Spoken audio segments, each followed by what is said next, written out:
Let me tell you about the day humanity's patience finally ran out. It started, as most galactic disasters do, in a committee meeting. Ambassador Jake Morrison sat in the chrome and crystal nightmare that was Galactic Council Chamber 7, wondering if it was too late to fake his own death and become a space hermit. 3 years of diplomatic service had aged him about 15, and his morning coffee hadn't even kicked in yet. The human expansion problem requires immediate attention, Commander Flizzlethorpe announced, his 8 spider-like legs clicking against the floor in what Jake had learned was the Keplerian equivalent of dramatic emphasis. Flizzlethorpe was from Kepler 442b, a planet where bureaucracy was considered high art and filling out forms was a competitive sport. Problem? Jake rubbed his temples. We colonized 3 uninhabited planets, empty, nobody home. Tumbleweeds would have been an improvement. Princess Glimmerwing chimed in, literally. Her crystalline body resonated with musical tones that roughly translated to concern mixed with condescension. Jake's universal translator helpfully provided subtitles. The harmonic vibrations suggest improper procedural adherence to galactic expansion protocols. You didn't file Form 77B, Chancellor Blobbert gurgled from his specialized liquid containment chair. He was essentially a sentient puddle with delusions of grandeur and a law degree from the University of Bureaucratic Excellence. Subsection 12 clearly states that all planetary colonization requires triplicate filing with the Department of Stuff That Happens in Space. Jake stared at him. Form 77B is for requesting permission to think about maybe considering the possibility of colonization. We actually colonized the planets. Exactly the problem, Flizzlethorpe clicked triumphantly. You skipped 17 preliminary forms, 14 environmental impact studies, and the mandatory waiting period of 4.7 galactic standard years. The planets were literally rocks with atmospheres. One of them was just ice. We put up some domes and called it Tuesday. Princess Glimmerwing's crystalline structure shifted to a deeper, more ominous tone that Jake's translator interpreted as unauthorized Tuesday designation detected. Chancellor Blobbert rippled with what might have been indignation. Did you at least file Form 23C for calendar terminology usage rights? Jake felt something snap behind his left eye. His patience meter, if such a thing existed, would have been flashing red and making concerning beeping sounds. But he was a professional. He was a diplomat. He could handle this, gentlemen. And princess. And whatever Blobbert technically counts as. We're talking about empty planets. Allegedly empty, Flizzlethorpe corrected. Without proper surveying documentation per Protocol 891.3, Jake's eyes started twitching. 98% patience capacity and rising. Meanwhile, 3 sectors away at Zephyr Station, Captain Lisa Rodriguez was having her own special kind of morning. She'd just finished delivering medical supplies to the plague-stricken colony of New Memphis, saved approximately 4,000 lives, and was looking forward to a hot shower and whatever passed for pizza in this corner of the galaxy. Instead, she found her cargo ship, the Reasonable Doubt, wrapped in more yellow tape than a crime scene and sporting a boot the size of a small building on its landing gear. "Excuse me," she called to the 6-foot-tall space squid wearing what appeared to be a traffic cop uniform. "There seems to be some mistake." Officer Tentaclus turned all 6 eyes toward her, his tentacles writhing with bureaucratic pleasure. "No mistake, human female. Violation number 77-435-B for blatant, unauthorized parking in premium cosmic parking zone." Lisa looked around the empty landing bay. Empty except for her ship, and what appeared to be a very expensive piece of abstract art that might have been a sculpture, or might have been a crashed shuttle, hard to tell. Premium parking. "This is Bay 94. It was assigned to me by traffic control." Tentaclus consulted his holographic clipboard with obvious relish. "But you failed to upgrade to premium status before landing. Standard parking permits do not authorize premium bay usage between the hours of 0800 and 0801 Zephyrian Standard Time. That's 1 minute. 63 seconds actually. Zephyrian minutes are slightly longer, due to our planet's rotational variance of 0.003%. Lisa felt her brain trying to process this information and failing spectacularly. "How much is the fine?" 50,000 galactic credits. 50,000. Lisa's voice had gone very quiet, which anyone who knew her would recognize as a warning sign. "For parking in the wrong spot for 63 seconds while delivering medical supplies to save lives. Plus impound fees, administrative costs, and the premium zone violation surcharge." Tentaclus's tentacles practically danced with joy. "Total comes to 57,412 credits, 6 bits. Lisa stared at him, then at her impounded ship, then back at him. "You know what? Keep talking. I want to hear all of it." Back at the Galactic Council, Jake had managed to survive another hour of debate about whether humans needed permits to use the letter Q in official documents.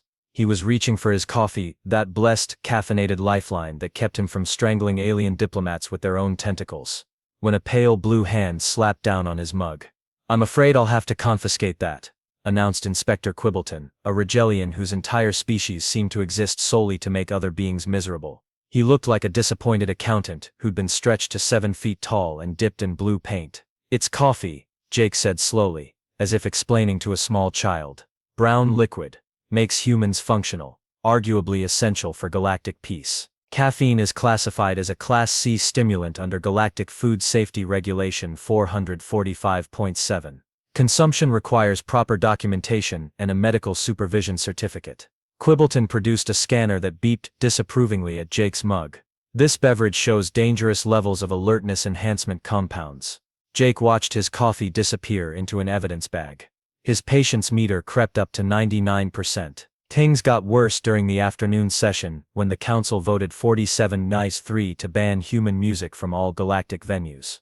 The deciding factor was apparently when Ambassador Gloop Gloop from the Andromeda sector started crying during a presentation that included Sweet Caroline as cultural background music.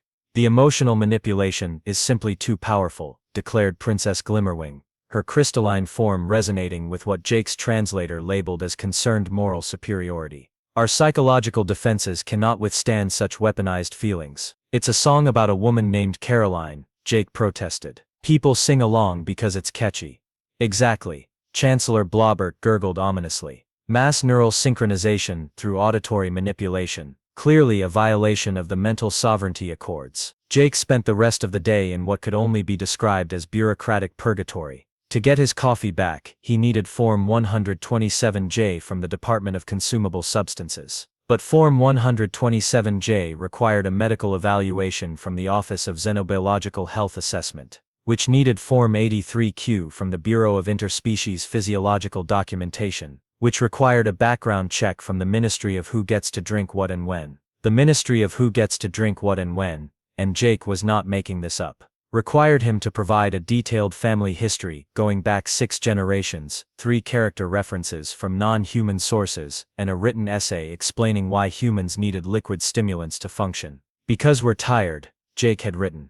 The form was rejected for insufficient detail. By 1800 hours, Jake had visited 14 different offices, filled out 27 forms, been photographed from 6 different angles for his beverage consumption identity card, and discovered that humans weren't even on the approved species list for caffeine consumption because Earth had only joined the galactic community 3 years ago. Standard waiting period for inclusion on consumable approval lists is 50 galactic standard years, explained Clerk Bippity Bop. A creature that looked like a filing cabinet had mated with a houseplant. "You can apply for an expedited review, but that requires Form 901X. "Where do I get Form 901X? "Oh, we don't issue that anymore."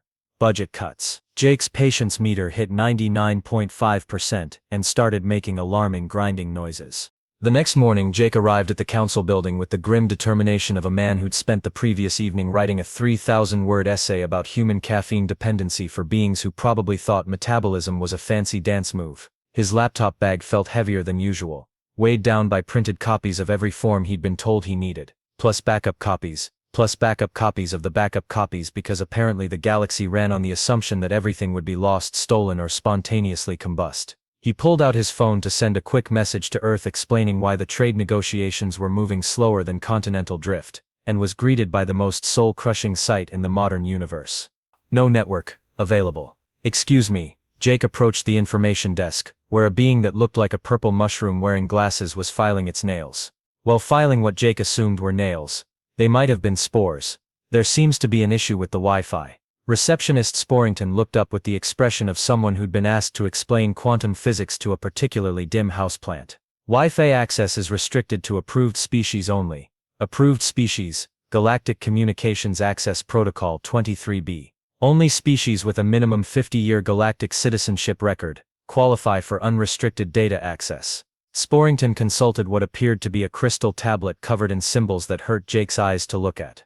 "Humans have been members for, let me see, 3.2 years. You're not eligible." Jake felt something deep in his chest begin to crack, like ice under pressure. How do I communicate with Earth? Oh, that's easy. You can use the official Galactic Communication Network. Just file an application with the Department of Interstellar Message Management. Standard processing time is 6 to 8 months. 6 to 8 months to send an email. Well, it's not technically an email. It's a certified Galactic Information Transfer Request. Much more official. Much more secure. Much more secure. Much more secure. Sporrington seemed genuinely proud of this system. Meanwhile, across the galaxy, Captain Lisa Rodriguez was discovering her own special version of communication hell. Stuck in Impound Bay 94 with her ship wrapped tighter than a Christmas present, she'd tried to stream her favorite show to pass the time while Officer Tentaclus explained parking regulations in excruciating detail. Connection denied, her tablet announced cheerfully. Species not approved for entertainment data streaming. I just want to watch Cooking with Combustibles. Lisa muttered, staring at the error message. It's about making food that doesn't explode. Seems educational. Officer Tentaclus overheard and helpfully explained. Educational content requires Educational Content Consumption Permit 445Z, available through the Bureau of Learning Things. Standard processing time is 14 months, assuming you pass the Educational Worthiness Assessment. The what now? You must prove that learning things will not be detrimental to galactic security. Very thorough process. Very necessary. Last year a Blorganian learned about making soup and accidentally created a black hole. That sounds like a Blorganian problem. All problems are everyone's problems under the Collective Responsibility for Individual Stupidity Act of 2387. But the real breaking point came when 16-year-old Tommy Chen, no relation to any Sarah Chen obviously, was on vacation with his parents at the luxury resort Moon of Relaxia Prime. He'd been documenting his trip for his friends back on Earth, posting pictures of the three-headed sunset and the gravity pools where you could swim through the air. Tommy tried to upload a photo of himself giving a thumbs up next to a statue of the resort's founder, Grand Admiral Fluffernutter the Magnificently Ridiculous, when his phone gave him the digital equivalent of a slap in the face. Access denied. Social media posting requires interspecies cultural exchange documentation per Regulation 78Q for questionable. Please report to the nearest Cultural Sensitivity Assessment Center for evaluation. The nearest Cultural Sensitivity Assessment Center was 3 solar systems away. Tommy stared at his phone, then at the statue, then at his parents, who were having their own meltdown because they couldn't video call Grandma to show her the alien flowers that sang lullabies. This is ridiculous. Tommy's dad, engineer Mike Chen, declared. I designed half the life support systems on this station, but I can't post a picture of my kid. That's when it happened. 3 humans in 3 different parts of the galaxy simultaneously reached the same conclusion. This was absolutely completely monumentally stupid. And they weren't going to take it anymore. The moment Jake Morrison snapped will be studied by xenopsychologists for the next 1,000 years. It happened during Emergency Council Session 4847, called to discuss whether humans needed special permits to breathe oxygen on planets where the atmospheric composition varied by more than 0.3% from Galactic Standard Atmosphere Protocol 12A. Let me understand this correctly, Jake said, his voice carrying the dangerous calm of a man who had transcended normal human patience and entered a zen-like state of pure crystallized rage. You want us to file paperwork to breathe? Commander Flizzlethorpe clicked his legs officiously. Regulation 823F clearly states that any species requiring atmospheric modifications must submit respiratory accommodation request. Form 91Q, along with detailed biological documentation proving necessity of said atmospheric requirements. We need oxygen to live. Allegedly, Princess Glimmerwing chimed, her crystalline form resonating with bureaucratic skepticism. Without proper documentation, how can we verify these so-called biological requirements? That's when Jake stood up, looked directly into the council's recording crystals, and delivered what would become known as the enough of this nonsense speech. You know what? Fine. You want forms? You'll get forms. You want documentation? Brother, you're about to drown in documentation. You want everything done by the book? Congratulations, you just activated every human's favorite superpower, malicious compliance. Jake pulled out his phone. Somehow, miraculously, it had 1 bar of signal and sent a message that would echo across human space faster than gossip in a small town. Operation Paperwork Storm is go. Repeat. Operation Paperwork Storm is go. Follow every rule. Document everything. When in doubt, file a form. Within minutes, every human in the galaxy received the message. And humans, bless their wonderfully petty souls, responded with the enthusiasm of a species that had been waiting 3 years for exactly this moment. Captain Lisa Rodriguez, still trapped in Impound Bay 94, was the first to implement Phase 1. She pulled out her tablet and began documenting everything Officer Tentaclus had told her, requesting official forms for each violation, sub-violation, and violation-adjacent incident. "I need Form 23C for the parking violation," she announced. "You have Form 23C, Tentaclus replied, waving a tentacle at the citation. "No, that's the parking violation notification form. I need the parking violation official documentation request form to officially request the official documentation of the parking violation." That's the same form. According to Regulation 445.7-B, subsection 12, paragraph 4, line 6, which you cited earlier. All violations must be accompanied by proper request documentation. I'm requesting the form to request the form that documents the violation that was documented by the original form. Officer Tentaclus's tentacles began twitching in what Lisa recognized as early-stage bureaucratic panic. Meanwhile, Tommy Chen had discovered something wonderful. His vacation resort had a guest services department that prided itself on fulfilling any reasonable request. Tommy, being 16 and therefore naturally gifted at finding loopholes, began submitting requests. "I'd like to file a complaint about my inability to file a complaint about the complaint filing process," he told the bewildered guest services representative. Andromedan, who looked like a cross between a seahorse and a filing cabinet. "Sir, you're filing a complaint about not being able to file a complaint." "No, I'm filing a complaint about not being able to file a complaint about not being able to file a complaint. It's completely different. I'll need Form 67J for meta-complaint processing." Back at the Galactic Council, Jake had requested detailed documentation for every rule, regulation, and subsection that had been cited over the past 3 years. When told that would require approximately 847,000 individual forms, Jake smiled the smile of a man who had found his calling. "Perfect. I'll also need the forms to request those forms, plus the supplemental documentation explaining how to fill out the forms that request the forms, and the appeals process documentation in case any of the form requests are denied." But the real genius of Operation Paperwork Storm wasn't just the individual acts of malicious compliance, it was the coordination. Humans across the galaxy began cross-referencing regulations, finding contradictions, and filing official requests for clarification. Engineer Mike Chen, Tommy's father, discovered that Regulation 445.7 contradicted Regulation 229.b, which conflicted with Protocol 88Q, which made no sense when applied alongside Emergency Decree 4591. He filed 16 different forms requesting official clarification on which rule superseded which, and whether the contradictions required their own forms. Dr. Emma Watson, not that Emma Watson, a different one who happened to be an expert in xenobiology,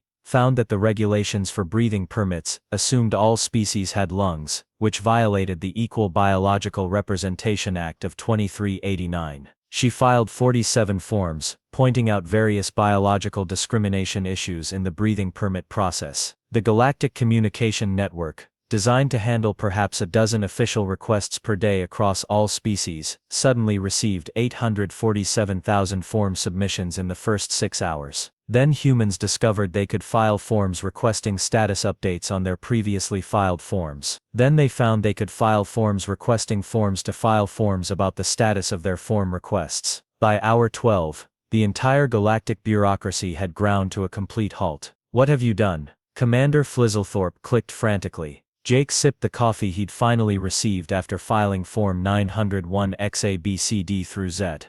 Twice. "We followed the rules, all of them, exactly as written." The galaxy was about to learn why humans had survived long enough to reach the stars. When properly motivated, they were absolutely terrifying at being technically correct. The galactic economy lasted exactly 72 hours and 14 minutes after Operation Paperwork Storm went into full effect.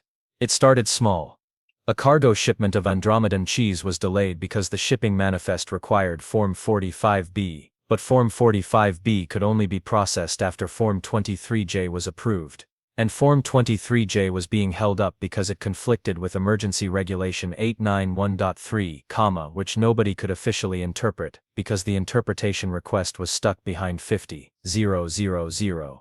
Other interpretation requests filed by increasingly creative humans. Then the Zephyrian stock exchange crashed when traders couldn't execute transactions without filing trade intention documentation Form 667K, which required a background check that was backlogged by approximately 847,000 applications, most of which were variations of human requests permission to continue existing in a generally human-like manner. The breaking point came when the Galactic Council itself couldn't convene because humans had discovered that calling a meeting required meeting convocation request Form 12A, but the form had never been properly ratified under Parliamentary Procedure Protocol 445, creating a bureaucratic paradox that threatened to tear a hole in the space-time continuum, or at least create a really uncomfortable situation for everyone involved. Emergency sessions were called to address the emergency, but the emergency sessions required emergency session authorization forms, which were being processed by the Department of Urgent Things, which had been shut down due to lack of proper departmental authorization documentation.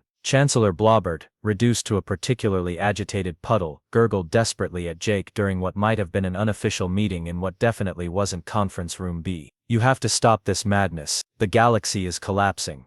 "Really?" Jake examined his nails with the casual interest of a man watching paint dry. "That's terrible. Have you filed a galaxy collapse prevention request? I believe that's Form 999Z, available through the Department of Not Letting Everything Fall Apart." "That department doesn't exist. Sounds like you need to file a department creation request form. That's 33Q, but you'll need to get approval from the Ministry of Making New Things, which requires Forms 44R through 67W. Princess Glimmerwing's crystalline structure had taken on the desperate harmonic frequency of a fire alarm. Her musical tones roughly translated to "Please make it stop, we're sorry, we'll do anything." Anything. Jake raised an eyebrow. That's when the truth came out. As it turned out, humans had been the only species actually keeping the galactic bureaucracy functional for the past 3 years. While aliens created increasingly complex forms and regulations, humans had been quietly ignoring the stupid ones, working around the impossible ones, and somehow making everything run smoothly through a combination of common sense and selective blindness to obviously ridiculous rules. "You mean," Commander Flizzlethorpe clicked weakly, "when we required 17 forms to change a light bulb, you just changed the light bulb?" "Of course we changed the light bulb," Lisa Rodriguez replied via hologram from her ship, which had been mysteriously unimpounded when the Zephyrian bureaucracy realized they needed her cargo deliveries to prevent widespread famine. "We're not monsters. People need light. But the forms. We're stupid." Tommy Chen chimed in from his resort, where he'd become an unofficial celebrity for his complaint about complaints performance art. "So we ignored them." The negotiations took approximately 6 hours, which was roughly 6,000 times faster than any previous galactic treaty. The Universal Common Sense Accord was drafted, ratified and implemented before lunch, mostly because humans wrote it, and everyone else was too exhausted to argue. The terms were simple: humans would serve as the galaxy's official bureaucratic efficiency consultants, with veto power over any regulation that failed the. Would a reasonable person actually do this?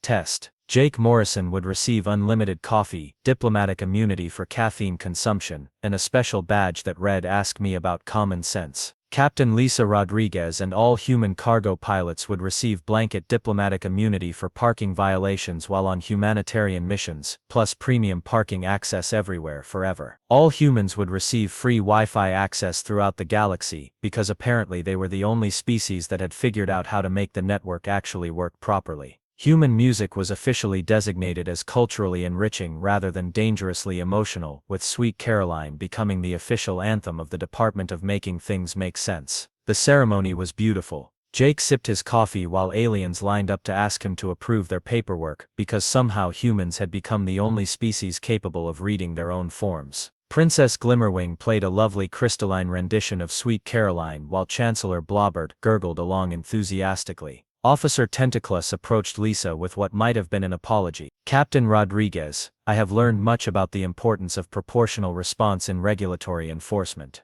Lisa grinned. "No hard feelings, Tentaclus. Just remember, sometimes the best way to follow the rules is to think about why the rules exist in the first place." And thus humanity saved the galaxy, not through superior firepower or advanced technology, but through the most human superpower of all, the ability to look at something completely ridiculous and say, "Yeah, we're not doing that." The galaxy has been running smoothly ever since. Well, mostly. There was that incident with the Andromedan tax code, but that's a story for another day.